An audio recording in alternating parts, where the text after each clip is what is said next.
Shalom Bapak Ibu, Saudara-saudari, dan anak-anak terkasih di dalam nama Tuhan kita Yesus Kristus. Dalam renungan singkat Kebaktian Rumah Tangga GKP Jemaat Jati Asih 17 Februari 2022, kita akan bersama-sama merenungkan firman. Bagi kita yang sudah memuji dan memuliakan Tuhan, membaca dan mempersiapkan hati dan pikiran kita untuk dengar-dengaran firman Tuhan, mari kita melanjutkan bacaan firman Tuhan yang terdapat di dalam 1 Korintus pasal 15 ayat pertama sampai ke-11. 1 Korintus pasal 15 ayat pertama sampai ke-11. Kita memiliki tema menghadirkan tanda-tanda kerajaan Allah. Kita melanjutkannya dengan membaca Alkitab dari 1 Korintus pasal 15 ayat ke-10. Demikian firman Tuhan. Tapi karena kasih karunia Allah, aku adalah sebagaimana aku ada sekarang, dan kasih karunia yang dianugerahkannya kepadaku tidak sia-sia. Sebaliknya, aku telah bekerja lebih keras daripada mereka semua, tetapi bukannya aku, melainkan kasih karunia Allah yang menyertai aku. Demikian firman Tuhan. Kita yang dikatakan berbahagia, kita yang tidak hanya membaca Alkitab, merenungkannya, dan juga melakukannya dalam kehidupannya sehari-hari. Haleluya. Shalom Bapak Ibu sekalian, kita memiliki tema yakni menghadirkan tanda-tanda kerajaan Allah, seperti firman Tuhan yang sudah kita renungkan dalam kebaktian pada hari Minggu lalu di tanggal 13 Februari 2022. Kita mendasari saat ini dari 1 Korintus pasal 15 ayat pertama sampai ke-11. Secara khusus 1 Korintus pasal 15 ayat ke-10, di mana dalam penjelasan bahan Alkitab, Rasul Paulus merupakan yang dijelaskan di dalam surat Korintus ini, khususnya pasal 15 bermaksud mengingatkan. Jadi Rasul Paulus mengingatkan kembali secara berulang untuk jemaat di Korintus mengenai Injil yang sudah ia ajarkan dan ia sudah beritakan. Bagi jemaat Korintus telah menyambut, telah menerima pengajaran dan pemberitaan Injil, serta yang di dalam kepercayaan atas pemberitaan Injil, kini jemaat teguh berdiri di jemaat Korintus secara umum di 1 Korintus pasal 15. Hal ini juga diangkat dan disebutkan kembali oleh Rasul Paulus karena adanya warga jemaat yang meragukan. Jadi mengapa Rasul Paulus melakukan pengulangan atau berusaha mengingatkan kembali untuk jemaat di Korintus yang mulai ragu akan kebenaran Injil Yesus Kristus Tuhan kita, mengenai peristiwa dan makna kebangkitan, serta yang kemudian ada di antara mereka mempertanyakan kerasulannya. Dalam arti seperti mana yang kita ketahui, di mana Rasul Paulus sebelumnya bernama Saulus mengejar orang-orang Kristen pada saat itu, baik Yahudi maupun non-Yahudi. Tetapi saat ini tidak saja di dalam jemaat Korintus, tidak saja kepada berita Injil atau mengenai kebangkitan Yesus Kristus, tapi juga mengenai pribadinya, yakni Rasul Paulus yang sebelumnya adalah pribadi mengejar orang percaya, orang Kristen, baik Yahudi maupun non-Yahudi. Mengapa setiap orang ragu-ragu nih di jemaat Korintus? Keraguan-raguan tentu karena adanya pergumulan, karena adanya tantangan kehidupan, sehingga mulai berpikir secara logika tanpa melalui iman. Walaupun di dalam iman kita dapat berpikir secara logika, karena Tuhan selalu menyediakan yang terbaik, menyediakan indah pada waktunya. Tetapi jemaat Korintus atau mungkin kita juga akan mengalami kesulitan, akan mengalami keraguan-raguan untuk kemudian percaya dan lagi dipanggil untuk menghadirkan tanda-tanda kerajaan Allah. Keraguan-raguan juga kita sudah bahas dalam kebaktian Minggu pada tanggal 17 Februari 2022 di hari Minggu yang lalu, di mana pemberitaan firman kita terdapat dalam kitab Yesaya dan menceritakan bagaimana Yesaya di pasal 6 ayat 1 sampai ke 8 dipanggil oleh Tuhan.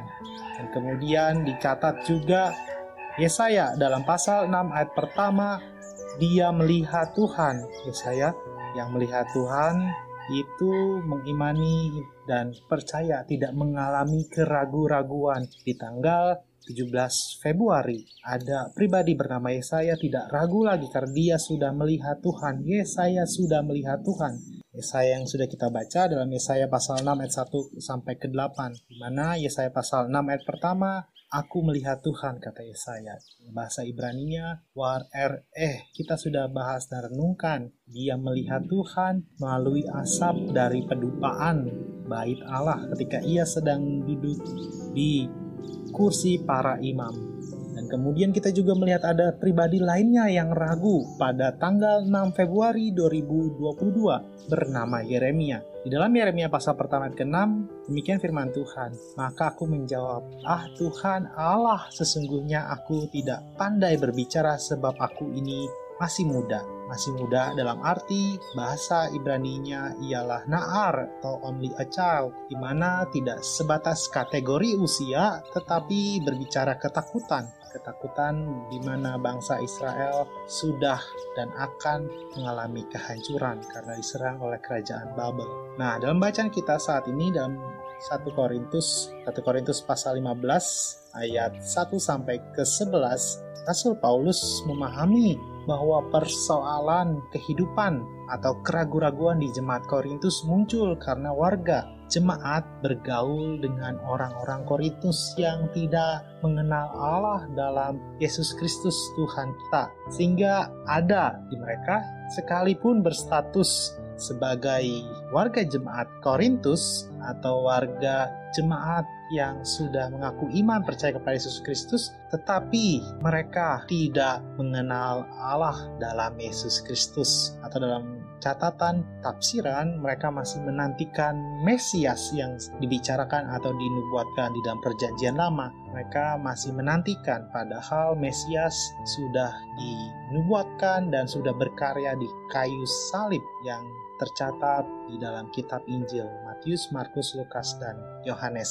Pada saat itu berbicara mereka orang-orang di Korintus, jemaat Korintus, di mana Rasul Paulus mengirimkan suratnya, mereka mulai mengandalkan kemampuannya masing-masing. Seperti bacaan firman Tuhan kita pada tanggal 13 Februari lalu, pada hari Minggu, di mana orang-orang Yehuda, khususnya Yerusalem, meninggalkan Tuhan lalu tunduk pada kehendak dan kebenaran sendiri, pemahamannya sendiri-sendiri, serta mencondongkan serta percaya kepada manusia biasa, yakni menggantungkan harapan kepada para ilah-ilah atau dewa-dewa dan penguasa bangsa lain, misalkan Asyur, Mesir, dan Babel. Atas pengalaman atau pergumulan yang dialami oleh Yesaya terhadap orang-orang Yehuda dan Yerusalem, kita pun kembali melihat bagaimana sih apa yang terjadi pergumulan dari Rasul Paulus atas jemaat di Korintus. Persoalan tersebut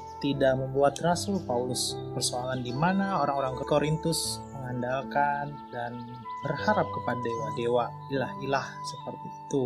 Rasul Paulus tidak pernah menjadi lelah, kecewa, putus asa, dan bahkan meninggalkan panggilannya untuk menghadirkan tanda-tanda kerajaan Allah. Seperti dalam bacaan firman Tuhan 1 Korintus pasal 15 ayat 10. Tetapi karena kasih karunia Allah, aku adalah sebagaimana aku ada sekarang, dan kasih karunia yang dianugerahkannya kepadaku tidak sia-sia. Sebaliknya, aku telah bekerja lebih keras daripada mereka semua, tetapi bukannya aku, melainkan kasih karunia Allah yang menyertai aku. Nah, dalam 1 Korintus pasal 15 ayat 10 ada kata atau kalimat aku telah bekerja lebih keras, di mana dalam bahasa Yunaninya ialah ekopiasa.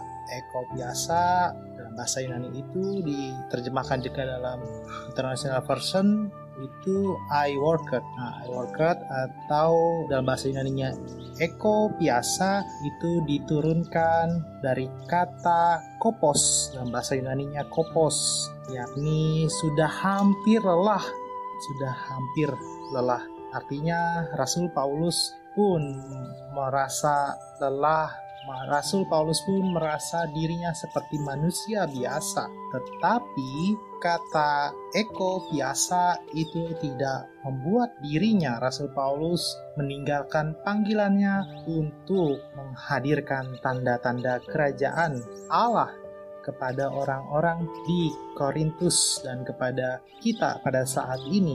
Tidak mudah lelah atau kerja kerasnya itu tidak sia-sia, karena kita mengingat dan diingatkan juga oleh Rasul Paulus, karena kasih karunia Allah yang menyertai aku. Kalimat menyertai aku atau kasih karunia Allah yang menyertai aku yang dipersaksikan oleh Rasul Paulus itu menjadi aku pribadinya dan juga aku, baik saya dan Bapak Ibu sekalian yang terkasih, untuk tetap tidak mudah lelah. Kalaupun kecapean, kalaupun pernah mengalami putus asa, tetap mengerjakan panggilan dari Allah untuk menghadirkan tanda-tanda kerajaan Allah. Tidak pernah lelah, bekerja lebih keras lagi untuk melayani dan utamanya menghadirkan tanda-tanda kerajaan Allah. Nah, Bapak Ibu sekalian, dalam pembacaan kita hari ini 1 Korintus pasal 15 ayat pertama sampai ke 11 itu juga memiliki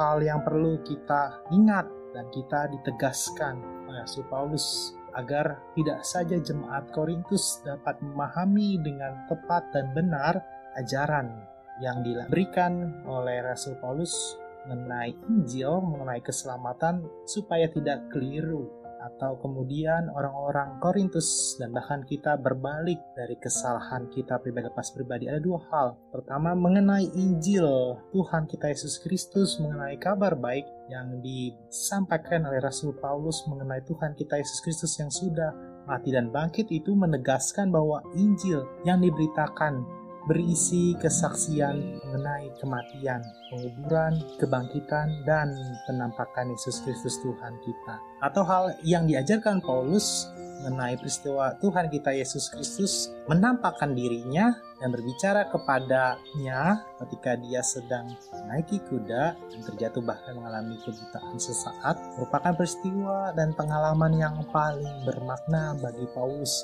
Ini adalah anugerah Allah yang paling besar karena Rasul Paulus berjumpa secara langsung dengan Sang Juru Selamat. Perjumpaan itu di mana Yesus Kristus Tuhan kita berkenan dan diyakini dan diimani juga sebagai saat di mana Ia menganugerahkan pengampunan, pembebasan, dan kemerdekaan dari kuasa dosa, bahkan kematian karena kejahatan. Perjumpaan yang dialami oleh Rasul Paulus dengan Yesus Kristus itu dipersaksikan atau menjadi kesaksian Rasul Paulus yang telah mengalami keselamatan dan dibenarkan oleh Allah. Ada beberapa hal penting juga yang bersama-sama dan menjadi inspirasi bagi kita. Bagaimana kita seperti Rasul Paulus yang dijumpai oleh Allah melalui perantara Tuhan kita Yesus Kristus menjadi pribadi menghadirkan tanda-tanda kerajaan Allah. Kalau Rasul Paulus atau sebelumnya Saulus mengejar orang-orang percaya, tetapi kemudian dia menjadi pribadi yang memberitakan Injil dan menyatakan Allah itu bangkit, Allah yang mati itu sudah bangkit, sehingga setiap orang percaya, baik orang Yahudi maupun non-Yahudi atau bahkan kita saat ini percaya walaupun ada kematian dalam arti keputusasaan, dalam arti sakit, penyakit, dan berbagai pergumulan hidup, Yesus Kristus Tuhan kita sudah menang. Itu sudah dilihat oleh Rasul Paulus, dan mana ia kembali menjadi pribadi yang sangat percaya dan menjadi pribadi yang juga menghadirkan tanda-tanda kerajaan Allah. Secara luar biasa Rasul Paulus dipakai. Seperti Yeremia yang sudah kita bahas pada hari Minggu pada tanggal 13 Februari, Yeremia pasal 1 secara khusus di ayat ke-6, maka aku menjawab, Tuhan Allah, sesungguhnya aku tidak pandai berbicara sebab aku ini masih muda. Kalau Yeremia merasa dirinya ragu, tetapi Tuhan teguhkan dan pakai ia secara luar biasa untuk menghadirkan tanda-tanda kerajaan Allah. Kita juga mengetahui dan sudah membahas bagaimana Yeremia itu pun tidak hanya orang satu-satunya dalam perjanjian lama, Musa dalam Keluaran pasal 4 ayat ke-10 dan Salomo dalam 1 Raja-Raja pasal 3 ayat 7, di mana baik Musa, Salomo, Yeremia pernah ragu. Kita sudah membahasnya kemarin pada hari Minggu tanggal 13. Kita juga membahas seorang bernama Yesaya. Yesaya pasal 6 ayat ke-8. Lalu aku mendengar suara Tuhan berkata, siapakah yang akan kuutus dan siapakah yang mau pergi untuk aku? Maka sahutku, ini aku, utuslah aku. Perkataan Yesaya itu kiranya kemudian kembali kita ingat dan imani. Dan kita juga mau seperti Yesaya. Ini aku, utuslah aku untuk menghadirkan tanda-tanda kerajaan Allah. Seperti halnya kita yang sudah membaca 1 Korintus pasal 15, khususnya di ayat 10. Walaupun Rasul Paulus berkata, aku telah bekerja lebih keras. Dalam bahasa Yunaninya tadi, Rasul Paulus sudah merasa lelah, hampir merasa lelah dalam hal ini. Walaupun Rasul Paulus sudah berkata, aku telah bekerja lebih keras, yang dimana dalam bahasa Yunaninya eko biasa itu tidak membuat dia berputus asa dan tetap mau untuk menghadirkan tanda-tanda kerajaan Allah. Sekali lagi, setiap orang percaya, baik Yeremia, baik Musa, Salomo, Yesaya, dan Rasul Paulus pun memiliki tantangan mereka masing-masing untuk tetap memenuhi panggilannya menghadirkan tanda-tanda kerajaan Allah. Kita pun demikian saat ini dan waktu-waktu yang akan datang dipanggil Allah menghadirkan tanda-tanda kerajaan Allah dalam kondisi yang tidak penuh kenyamanan, tetapi tetap percaya dan mengimani Allah itu tidak tinggal diam, bahwa Allah terus menghampiri kita dan memberikan kita penguatan agar kita dapat memenuhi panggilan dari Allah. Walaupun tidak pandai berbicara, walaupun masih muda seperti Yeremia, kita mau seperti Yesaya yang berkata, ini aku, utuslah aku. Dan kita pun mau seperti Rasul Paulus yang hampir lelah karena sudah berjuang dan bekerja secara luar biasa, tetapi tetap memenuhi panggilan Allah untuk menghadirkan tanda-tanda kerajaan Allah. Tuhan memampukan dan memberkati. Amin. Mari Bapak Ibu saudara sekalian yang terkasih, kita bawa setiap pokok-pokok doa kita dalam doa syafaat dan bersama-sama kita akhiri dengan doa Bapa kami. Kita bersatu di dalam doa. Kita berdoa. Allah Bapa yang Maha Kuasa, Khalik langit dan bumi beserta segala isinya, dan Allah yang Maha Kasih merupakan Tuhan kami Yesus Kristus, dan Allah yang sama tidak pernah meninggalkan kami oleh kuat dan kuasa Roh Kudus. Kami pribadi kembali diingatkan melalui pembacaan Alkitab 1 Korintus pasal 15 ayat 1 sampai ke 11, dan kami merenungkan tema untuk menghadirkan tanda-tanda kerajaan Allah, di mana ada tantangan, ada pergumulan. Kami tetap mau keluar dari kondisi tidak nyaman kami masing-masing, kondisi penuh pergumulan, penderitaan, air mata, sehingga kami tidak berputus asa, sehingga kami mau merasakan seperti apa yang dirasakan oleh Rasul Paulus, merasakan penguatan dan peneguhan dari Tuhan, seperti Rasul Paulus yang berkata, aku telah bekerja lebih keras, di mana bahasa Yunaninya eko biasa. Rasul Paulus tetap berjuang untuk menghadirkan tanda-tanda kerajaan Allah. Kami pun demikian, di tengah berbagai pergumulan hidup mau pribadi lepas pribadi, sebagai pendeta, penatua, komisi kategorial, non-kategorial, komisi membantu setempat, guru TK, dan pribadi lepas pribadi dalamnya bersama jemaat dan simpatisan untuk terus memenuhi panggilan kami, hadirkan tanda-tanda kerajaan Allah. Kami juga rindu tanda-tanda kerajaan Allah atau damai sejahtera Allah juga hadir di dalam kehidupan kami, pribadi lepas pribadi yang sedang bergumul karena sakit. Kami berdoa untuk Ananda, Mikaela, Larissa, Sitompul. Kami berdoa untuk dalam proses pemulihan Bapak Makmur Sianturi, Bapak Kamsan Sitorus, Bapak Richard Manulang, dan pribadi lepas pribadi yang kami bawa di dalam doa. Kami berdoa juga untuk anggota keluarga. Kami berdoa untuk mereka untuk tetap mengimani dan percaya ada kesembuhan dari Tuhan. Kami juga berdoa untuk pribadi-pribadi yang Tuhan tambahkan usia, baik untuk Bapak Penatua Sarlol Wasnor Sinaga dan Ibu Penatua Yanti Isnawati, Ibu Sarma Hutasoit, Ibu Lili Dahlia Sembiring, Bapak Pangyutang Stompul, Saudari Febrian, Elizabeth Simanjuntak, dan Ibu Neti Lamaria Sihombing. Saya percaya Tuhan tidak saja menambahkan usia, tapi Tuhan menambahkan berkat-berkat lainnya dari Allah. Kami berdoa juga ya Allah untuk setiap para penata layanan di Jemaat GKP Jatiasi, baik pendeta, para penatua, pengawas berbendar jemaat, komisi batu setempat, guru TK. Kami berdoa untuk kami, pribadi yang Tuhan panggil melayani dan aktif dalam persekutuan. Kiranya kami tetap bersaksi untuk kemuliaan nama Tuhan. Dan dari sana, itu cara kami untuk menghadirkan tanda-tanda kerajaan Allah. Kami juga berdoa untuk Majelis Sinode Gereja Kristen Pasundan, berdoa juga untuk badan-badan pelayanan, berdoa juga untuk keluarga pendeta dan keluarga pendeta emeritus, mengingat bagi mereka di tengah-tengah keluarga pendeta dan keluarga pendeta yang mungkin juga sedang terpapar ataupun sedang sakit, Tuhan jamah dan sembuhkan. Kami berdoa juga untuk Bapak Presiden Joko Widodo, Bapak Ma'ruf Amin, hingga aparatur tertinggi dan terendah sekalipun, berkati Indonesia dijauhkan dari bencana alam, toleransi umat beragama. Tuhan berkati lagi dan lagi untuk kemuliaan nama Tuhan. Dan kami berdoa ya Allah dijauhkan bencana alam. Dan untuk setiap pokok-pokok doa kami, baik untuk kami maupun untuk keluarga kami yang merindukan pekerjaan, merindukan prestasi, merindukan partner kehidupan, buah hati, dan berbagai pokok-pokok doa kami dalam hati kami. Kami tahu untuk setiap pokok-pokok doa kami ini jauh daripada sempurna. Kami mau menyempurnakannya seperti doa yang Tuhan Yesus ajarkan kepada kami. Demikian kami berdoa. Bapa kami yang di sorga, dikuduskanlah namamu, datanglah kerajaanmu, jadilah kehendak-Mu di bumi seperti sorga. Berikan kami pada hari ini makan kami yang secukupnya, dan ampunilah kami akan kesalahan kami, seperti kami juga pernah bersalah kepada kami. Jangan bawa kami dalam pencobaan, tapi lepaskan kepada yang jahat, karena Engkau yang punya kerajaan dan kuasa dan kemuliaan sampai selama-lamanya. Amin.